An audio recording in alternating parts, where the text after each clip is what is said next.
Hi everyone, this is Taryn with Quest, and today's webinar is Future Proof Your JD Edwards Investment with Denovo.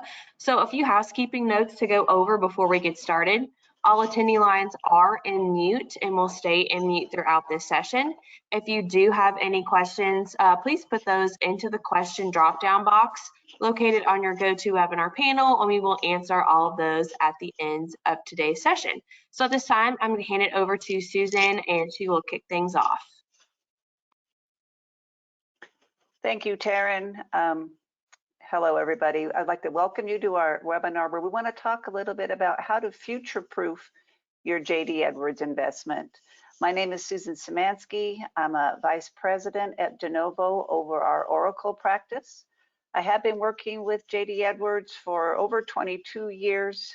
Been working with Denovo since they acquired CD Group. So I used to be part of the CD Group team. CD Group was acquired by Denovo. So now part of the bigger, broader Denovo team. And again, been working with JD Edwards in different capacities for about 22 years. So let's jump right into it here this morning and talk about how we can future-proof your JD Edwards investment. And what we mean by that is how can you leverage what you've already invested in, right? Is there a need to go to a new ERP? And I'm hoping that you'll see through this webinar that there really isn't a need to go to a new ERP. You can leverage what Oracle is investing in within the JD Edwards Enterprise One product. So what we're going to focus on today, if I can get the slide to change, here we go, 3 key topics. Making the business justification for JD Edwards Enterprise One. How do you stay code current? Now, some of you on this webinar that are listening, you may already have your hands around how do I stay code current? What does that mean? But we continue to get questions from our customers related to how do I stay code current? What is this continuous delivery model? So we just want to make sure everybody has a good understanding of what that is. And then how do you utilize some of the cloud solutions to enhance your JD Edwards investment? So let's jump right into the business justification for upgrading to the latest JDE E1 release. So what is the current release? The current applications release is update 5, and that was GA as of November 2020. Now, because it was GA in November 2020, as you know, there are hundreds, if not thousands, of subsequent ESUs that can be applied post update 5. So when you implement a code current project, it's update 5 plus hundreds of ESUs on top of update 5. Your current tools release for JD Edwards Enterprise One is 9.2.5.4. and that was GA just June of 2021. So as we look at the state of JD Edwards and the release cadence, some of you may be aware that it's an annual release cadence on the app side. Oracle has adopted releasing an apps update in 4th quarter of each year, and it seems to be consistently in November. November 2020 is when they released update 5, and I was on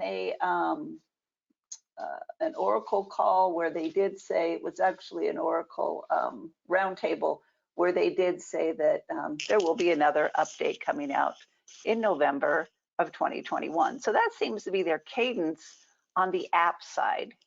The tools updates, of course, you know, are more frequent. The tools upgrades seem to be anywhere between 2 to 4 a year, more frequently if needed. So the apps updates are once a year and the tools upgrades are more frequently. This next slide is to just give you some visibility. I realize it's a little bit of an eye chart and an eyesore here, but this is just to give the visibility. You've probably seen this slide before, of all the planned enhancements for JD Edwards E1 9.2, and then what they're researching. Some of these planned, they've already put into place, but the intent of this slide is to just show and reinforce that Oracle continues to invest in 9.2. It continues to be a viable and relevant ERP solution. And let me go back here just once, because they did just say at least through 2032, they will continue to enhance and update E192. So that's at least 2030 through 2032. Let's jump over to this slide. And this slide is just to show, the strong customer adoption that's driven by that continued investment and long-term support from Oracle for JD Edwards E1. So right now we have about a 77% adoption rate for Enterprise 192. Since 9.2 came out, we have close to 700 new features and functionality. We have a good percent of the customers are starting to adopt the orchestrator and the orchestrator integrations, over 650.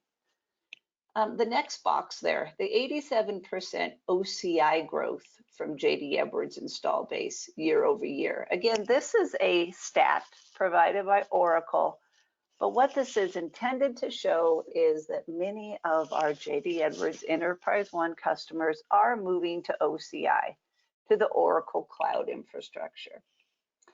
2032, Oracle has committed to support Enterprise One through 2032, at least.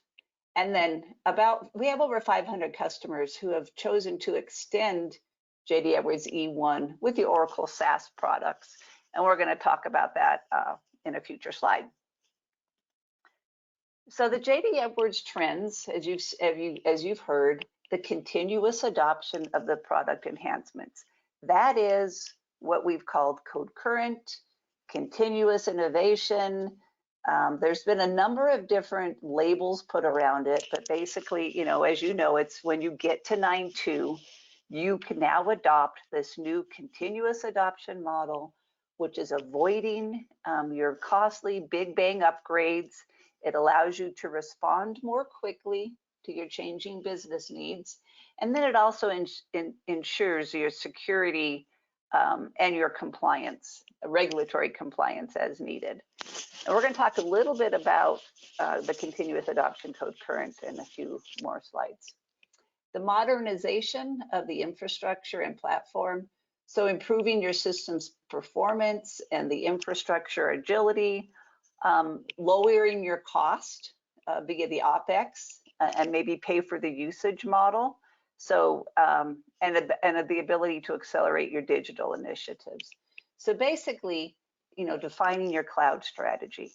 Exit the data center business. If you still have hardware on-prem, and depending what type of hardware that is, you may not have the resources to continue to maintain that hardware. You may not have the actual people resources. You may not have the monetary resources to continue to maintain that hardware on-prem. So many of our customers are electing to go to the cloud. Of course, it's not something you have to do. It's just something that's becoming a more attractive option for many of our customers. Exit that data center business, and what that means is just exit having your hardware on-prem. You don't have to deal with that anymore. Look at your business processes and look at business process excellence. You're on 9.2, 9.2, you're a JD Edwards, customer, you know how to use the software. Is it time to evaluate your business processes and how you can improve maybe those business processes, leveraging the improvements that continue to come out in the software? And then, of course, the rapid adoption of the embedded cutting edge technology.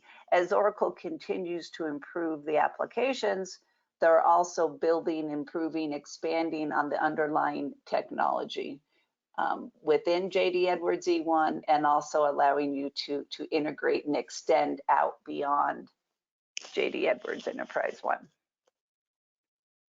So optimize, improve, and maybe adopt SaaS. So optimization is just to protect your business, improve your business, and future-proof your business, right? Adopt the new feature functionality. Optimize how you're using the ERP, your ERP system, how you're using JD Edwards Enterprise One. And in a minute here, I'm going to show you some screens shots, right, that shows this is what your Enterprise One can look like. And we're going to talk a little bit about that. The process improvement, evaluating your business processes, that's what we talked about before. We have many of our customers who are saying, you know, my order to cash or my procure to pay is clunky. There's too many steps. There's too many human touch points. I want to automate it.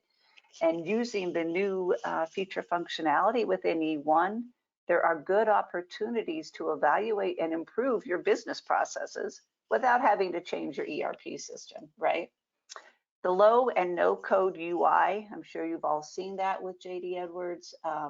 They are moving to personalizations versus customizations so that as you take an update in the future, it's going to have a smaller and smaller impact if you can reduce your customizations and move those to personalizations.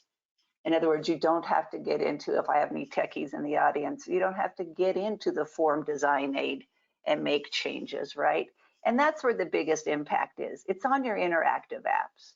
The report design aid in your reports, that's not where you're going to get the biggest bang. It's those form design aid. It's those interactive apps where we can now move a lot of those customizations, modifications out of the ER logic and into just more of a on the glass screen personalization change.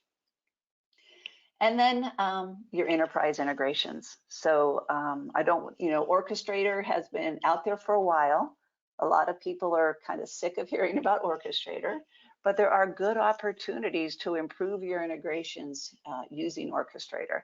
And we have also still found there's good opportunity to continue to use business services integrations in some cases. So there's just good opportunity to improve integrations.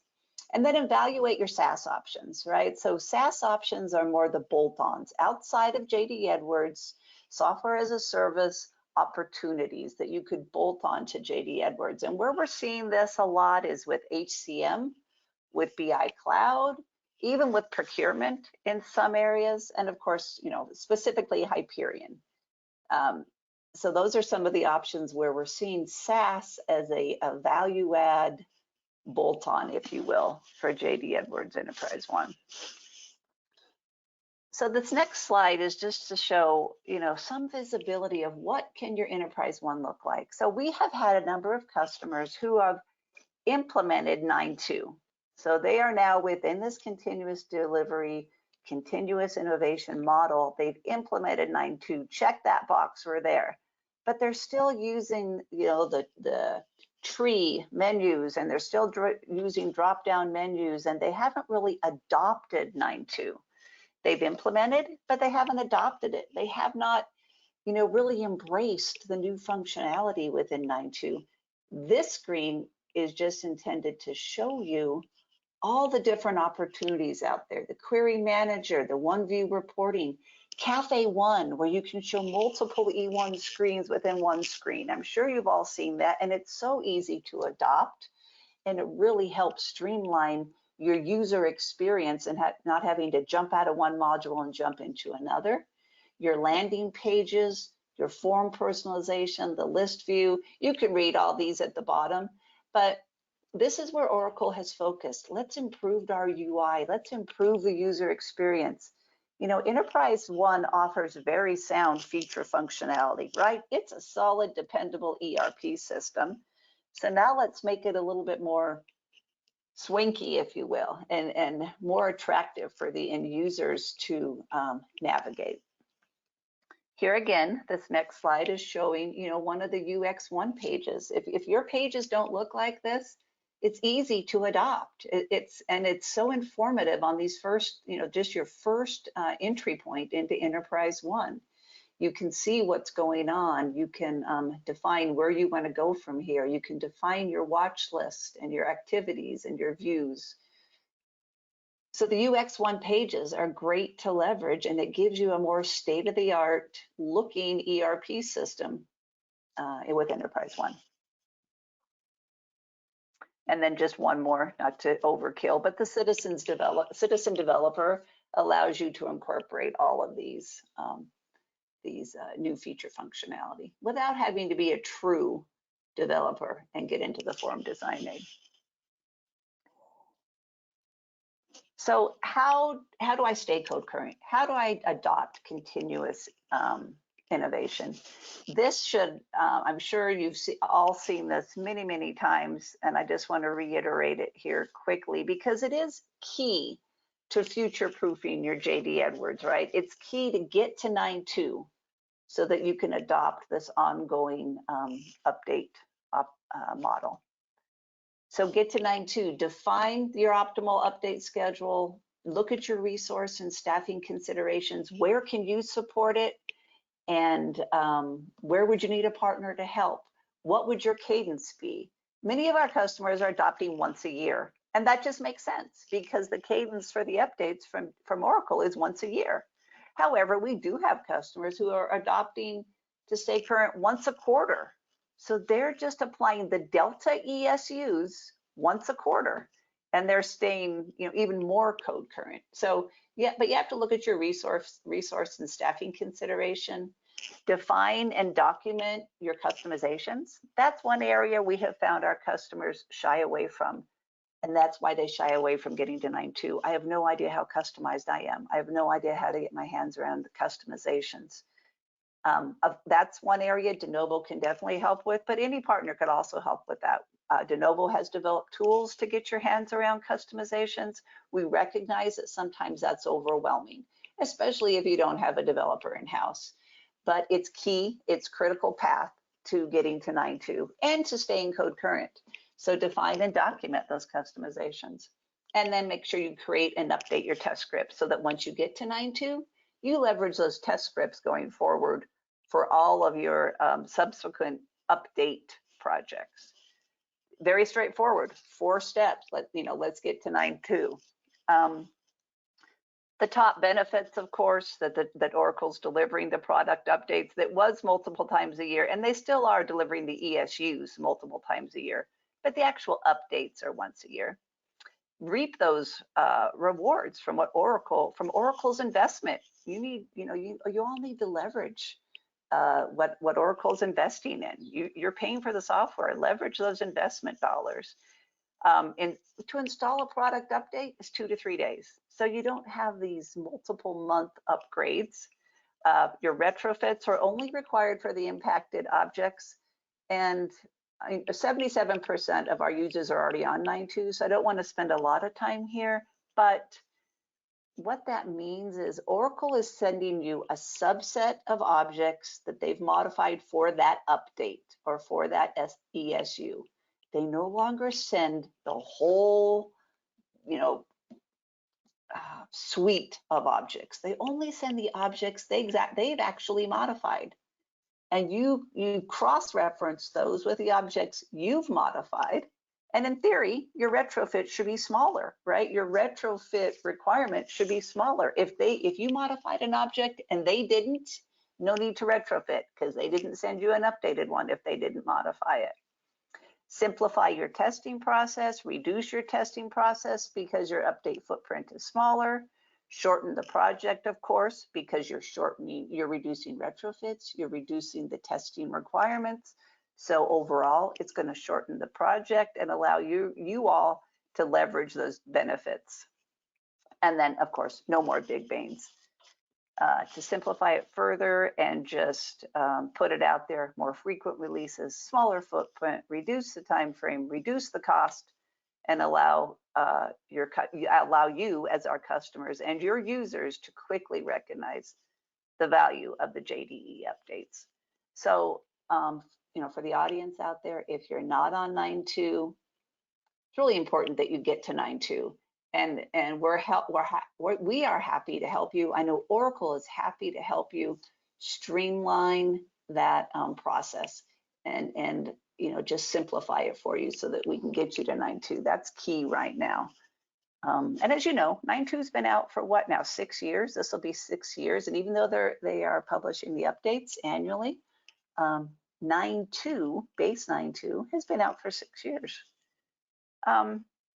So let's look at how to utilize the cloud solutions to enhance JD Edwards.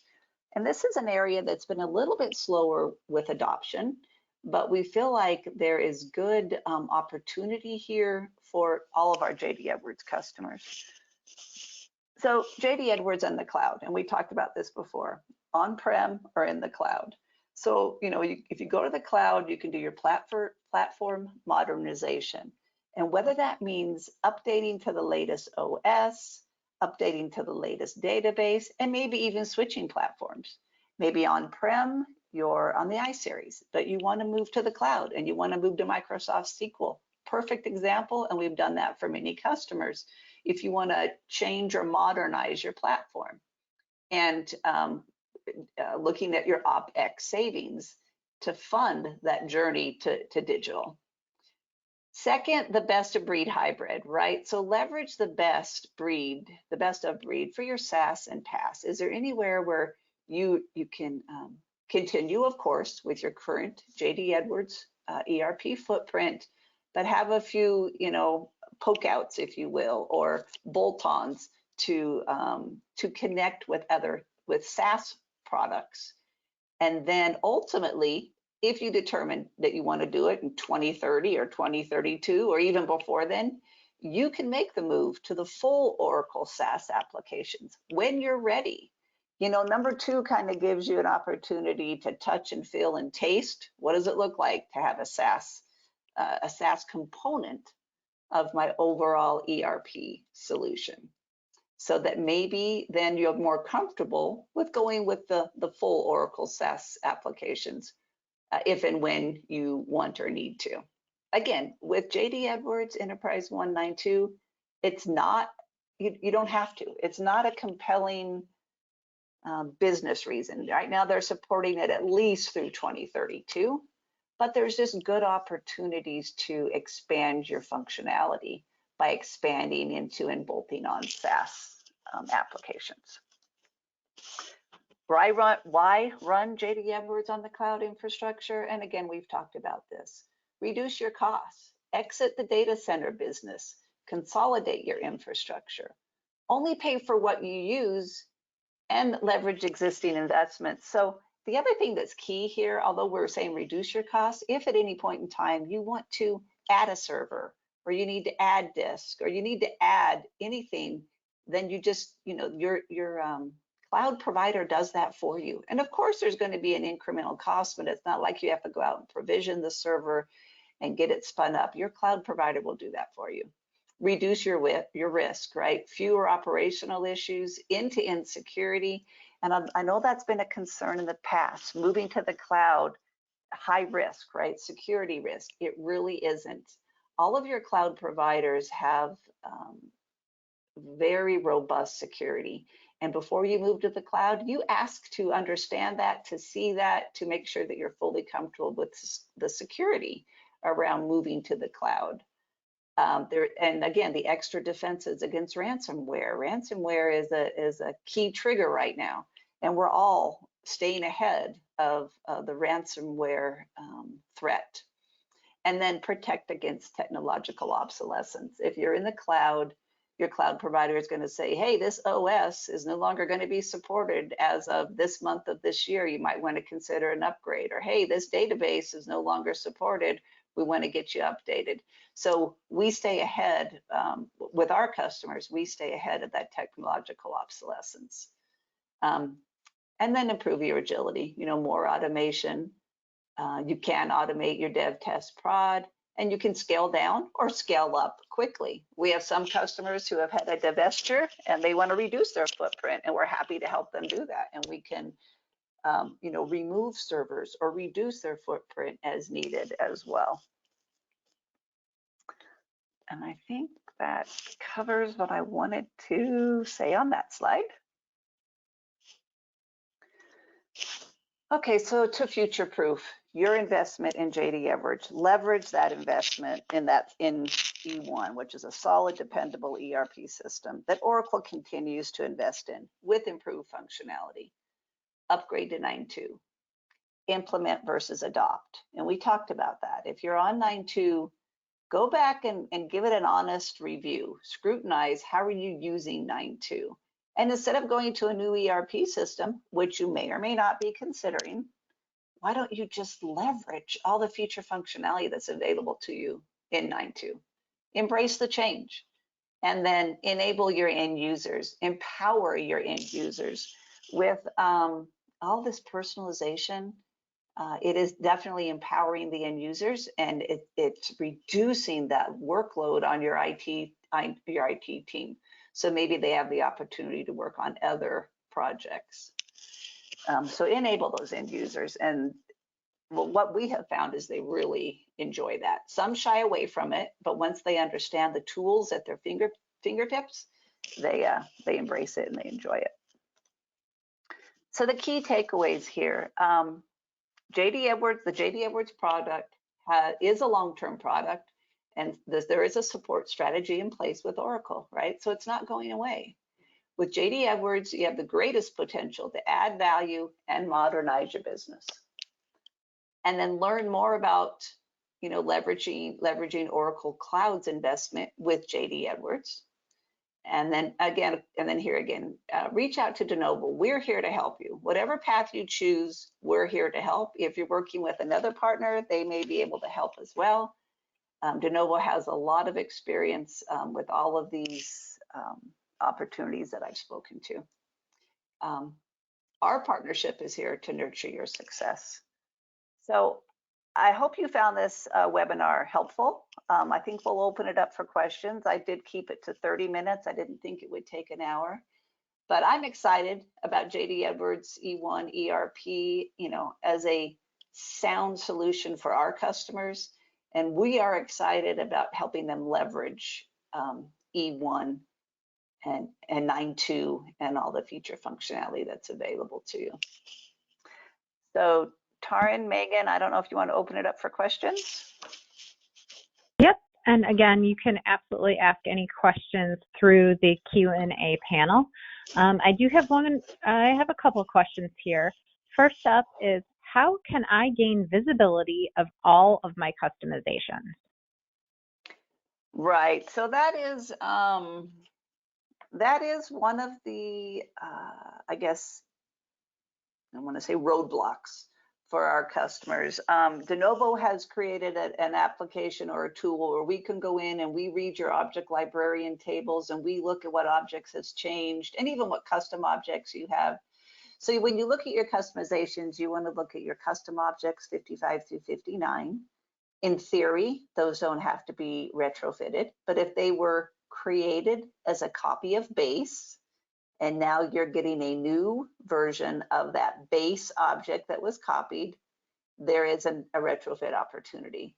So that needs to be taken into consideration. So when you look at your customizations, look at custom objects 55 through 59, custom objects that were created as a copy of base, and then your base objects. And your base JDE objects that were modified are the ones that have to be retrofitted.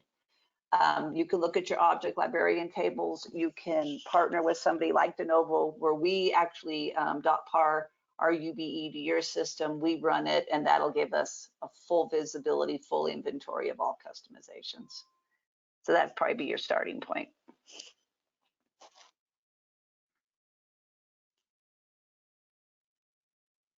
Okay, the next question that came in is, can I move to the cloud if I am on an iSeries?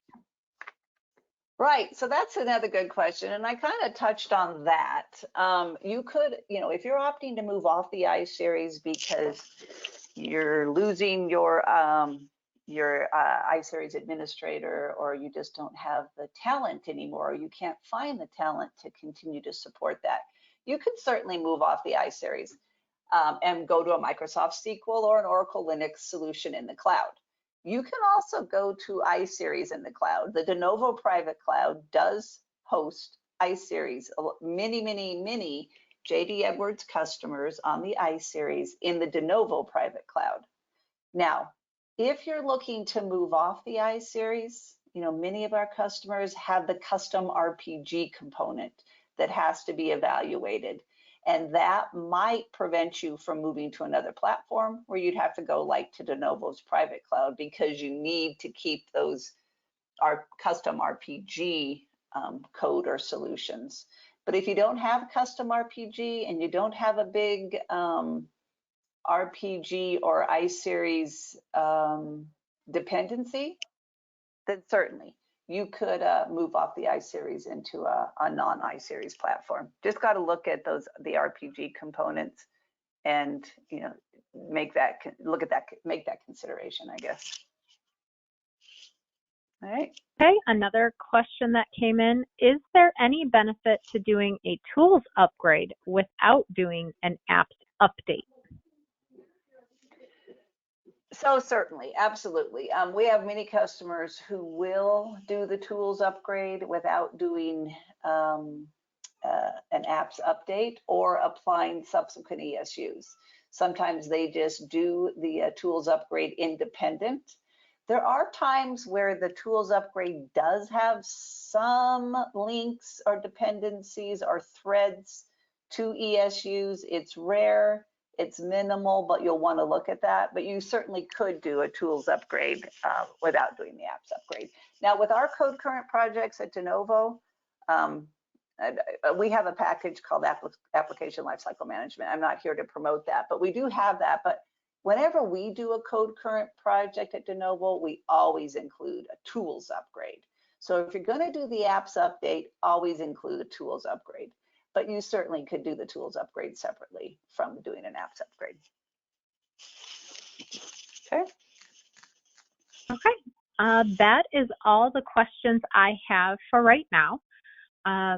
Thank you again, Susan. Thank you, Taryn, and thank you, Quest, and thank you for everybody else that has been on the line with us. We look forward to speaking with you again soon. Thank you again, everybody. And I do not see any questions on my end either. So thanks again, Susan, for coming and speaking. All right, thank you.